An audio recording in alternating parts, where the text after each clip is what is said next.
해체 해병 순직 사건 외압 의혹과 관련해 윤석열 대통령과 통화한 적이 없다고 밝혀온 이종섭 전 국방부 장관. 다시 묻겠습니다. 대통령으로부터 전화 받으셨습니까? 통화하셨습니까? 이 건과 관련해서 예. 통화한 게 없습니다.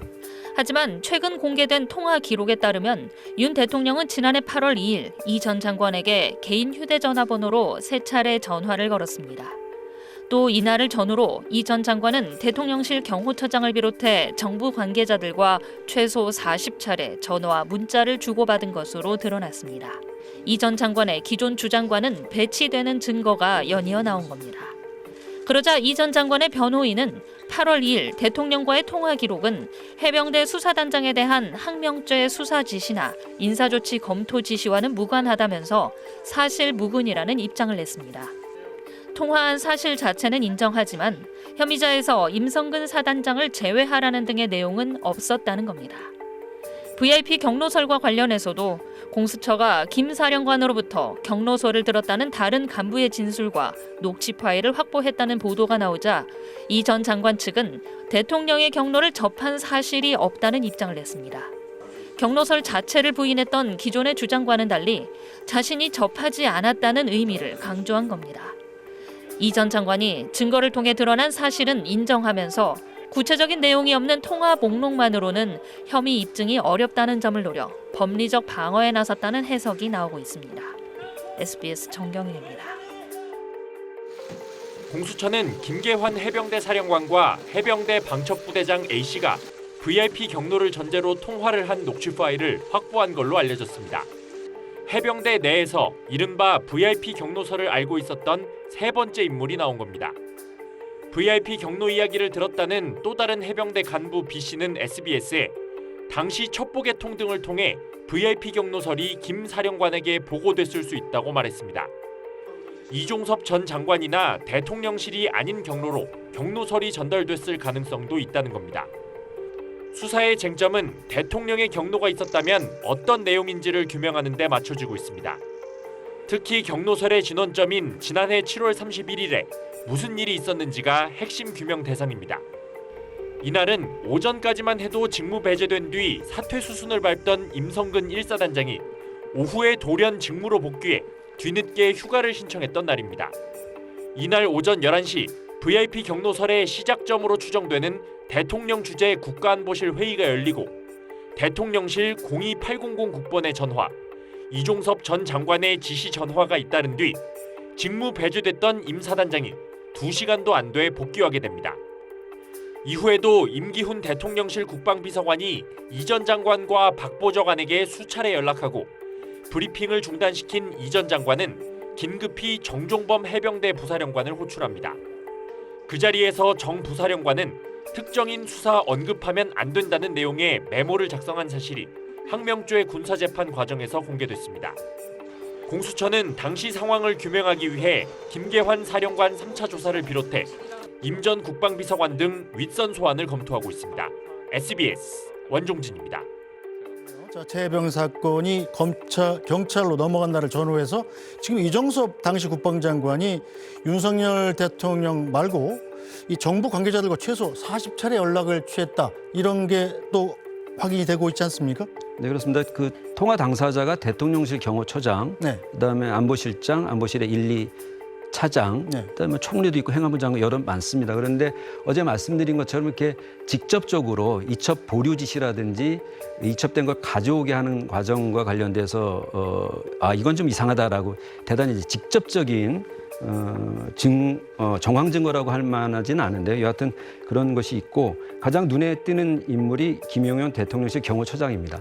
대통령의 고등학교 1년 선배인데 군 장성 출신이라서 그 임성근 전 사령관이 이 구명 로비를 한 창구가 아니었을까라고 해병대 예비역 단체들이 이제 주장을 했던 바가 있습니다. 그래서 근데 이 통화가 예민한 시기에 네. 이첩 보류라든지 이런 때 있었기 때문에 의심스럽다는 것이고 또 하나 주목할 것이 이 통화 자료 중에는 장관의 보좌관이 군사 보좌관이 있습니다. 네. 군사 보좌관하고 대통령의 국방비서관이 25차례 통화한 걸로 돼 있는데 이때가 뭐냐면 이첩 보류하고 또 네.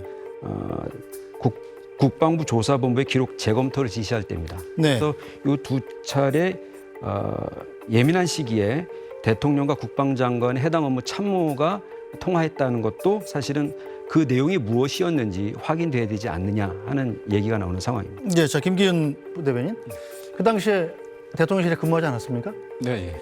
이 김용현 경호처장은 사실은 국방 분야하고는 큰 상관이 없는 분이잖아요.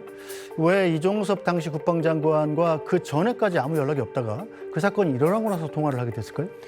네, 우선적으로 이제 경호처는 네.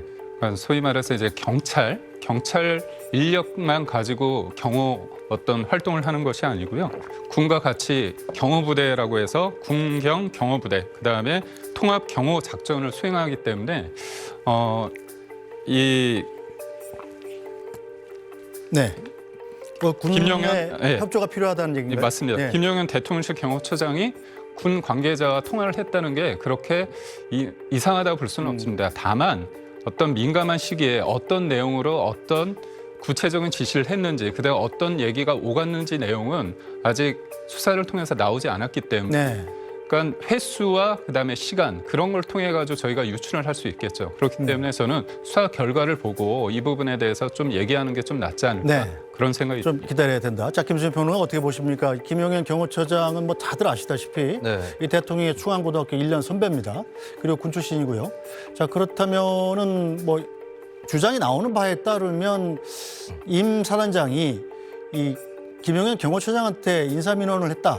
그것이 대통령한테 전달이 됐다. 뭐 이런 얘기 주장들이 나오고 있는데 아직 확인된 건 전혀 아니에요. 그렇습니다. 자, 그런데 그 전에 일절 통화가 없다가 국방장관과 경호처장이 서로 통화를 한 계기, 이거 좀 의심할 만한 대목이 있는 건 사실이죠. 네, 일단 업무상 보더라도 물론 중첩되는 게 있을 수 있습니다. 대통령 경호와 관련해서 국방부도 맡고 있는 바가 있을 수 있기 때문에 뭐 통화를 한다거나 이 자체로 문제를 삼을 수는 없을 거라고 보여지고, 근데 다만 이 통화들이 좀 자주 한꺼번에 몰려가지고 일어나는 것, 이런 것들이 이제 도대체 무슨 업무 때문에 얘기를 하면 이렇게 될 수가 있는가라는 의구심을 낳을 수밖에 없겠죠. 그리고 이종섭 장관하고 윤석열 대통령이 통화한 시점이 있는데 이게 8월 2일에 세 차례 통화를 하거든요. 근데 그날이 윤석열 대통령 휴가가 시작되는 날이었습니다. 네. 그리고 8월 8일에 가서 오전에 윤 대통령하고 이 장관이 또 통화를 하게 되는데 그날이 이제 윤 대통령 휴가가 끝나는 날이었고, 근데 공교롭게도 이제 김용현 차장하고 이종섭 장관하고 통화를 하는 이 기간이 8월 4일부터 해서 한 7일까지, 그러니까 대통령하고의 통화가 있었던 그 6일간의 사이에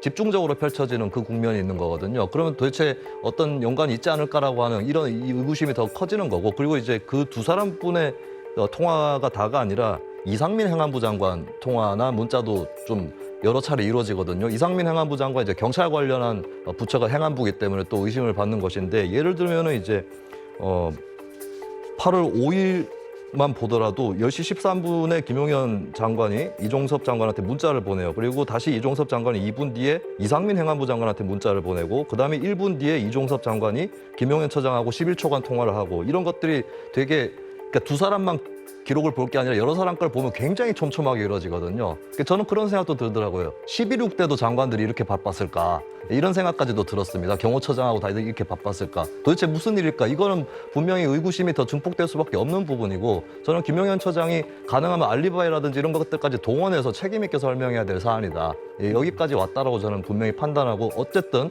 이 통화 내용은 확인이 되지 않지만 공수처가 대통령실을 향해서 수사를 해야 된다는 필요성, 이것은 굉장히 크게 강조할 수밖에 없는 그런 사안이 됐다. 네, 어쨌든 이종섭 장관도 국무위원이고 이상민 행안부 장관도 국무위원 아니겠습니까? 국무위원끼리 통화하는 건 사실은 어떻게 보면 자연스러울 수도 있습니다. 네. 저는 여기에서 좀 짚고 넘어갈 게 뭐냐면요. 맨 처음에 이제 그 수사단이 그 혐의를 대상으로 했던 분이 8명 아닙니까? 네. 8명을 업무상 과실치사로 혐의를 적시를 했는데, 사단장부터 현장 지휘관 그리고 초급 간부까지 8명입니다. 어떤 안타까운 죽음이 발생했기 때문에 이거에 대해서 수사를 하는 건 맞는데, 어떻게 8명, 그 라인에 있는 사람들 모든 사람들을 대해서 법적으로 혐의를 해가지고 이거를 소위 말해서 수사를 해서 기소하느냐의 문제는 조금 다르게 볼 수도 있거든요. 그렇기 때문에 법적인 부분에 있었을 때 이 사람이 실제로 죽음과 지휘 체계에 있어서의 어느 정도의 이 사람이 책임이 있느냐의 부분은 따져볼 부분이 있기 때문에 누군가에 의해서 이 사람은 빼고 이 사람 넣다가 아니라 8명은 좀 과하다. 이렇게 구체적, 특히나 그때 이 수사단장은 그 군사 법원법이 바뀌었기 때문에 수사 대상이 아니지 않습니까? 네. 그런 부분도 있기 때문에 왜 혐의를 그렇게 적시해서 8명까지 하느냐 그 부분에 대한 의혹과 과하다는 부분 의견이 있는 가운데 이게 벌어졌다는 거는 전 말씀드리고 싶습니다. 네, 어쨌든 통화한 사실만 나왔지 어떤 내용을 주고받았는지는 아직 전혀 밝혀진 바가 없기 때문에 자, 수사 결과를 좀 지켜봐야 되긴 합니다. 지난해 8월 2일은 해병대 수사단의 최해병 사건 조사 결과가 경찰에 이첩됐다가 국방부 검찰단이 이를 다시 회수하고 이 과정에서 박정훈 수사단장이 보직 해임된 날입니다. 윤석열 대통령과 이종섭 당시 국방장관이 바로 이날 세 차례 전화 통화를 한 것으로 드러나 통화 내용에 관심이 쏠렸습니다. 이에 대해 대통령실 고위 관계자는 SBS에 당시 윤 대통령과 이 장관 통화에서 최해병 관련 언급이 전혀 없었다고 말했습니다. 이 관계자는 윤 대통령이 당시 우즈베키스탄 출장 중인 이 장관과 주요 인사들의 방한, 방산 수출 등 두 나라의 현안에 대해서 논의했다고 설명했습니다. 또 윤 대통령이 통화에 앞서 수사권이 없는 해병대 수사단이 혐의자를 특정하는 건 군사법원법에 맞지 않다며 법과 원칙에 따라 처리하라고 이미 지시했었다고 말했습니다. 관련 지시까지 내린 상황에서 이 전 장관에게 최해병 사건에 대해 언급할 이유가 없었다는 게 대통령실 설명입니다. 이 전 장관도 당시 대통령과의 통화에서 임성근 해병 사단장이나 수사 결과 이첩과 관련한 언급이 있었느냐는 SBS 질의에 관련 언급이 없었다고 밝혔습니다. 하지만 야권은 문제의 통화로 수사 외압 실체가 드러나고 있다며 비판 수위를 한층 높였습니다. 대통령실의 외압이 아니라 윤석열 대통령 외압임이 분명해지고 있습니다. 당시 통화 내용에 대한 대통령실 측 설명이 처음 나오면서 여야 공방은 더 치열해질 걸로 보입니다. SBS 윤나라입니다.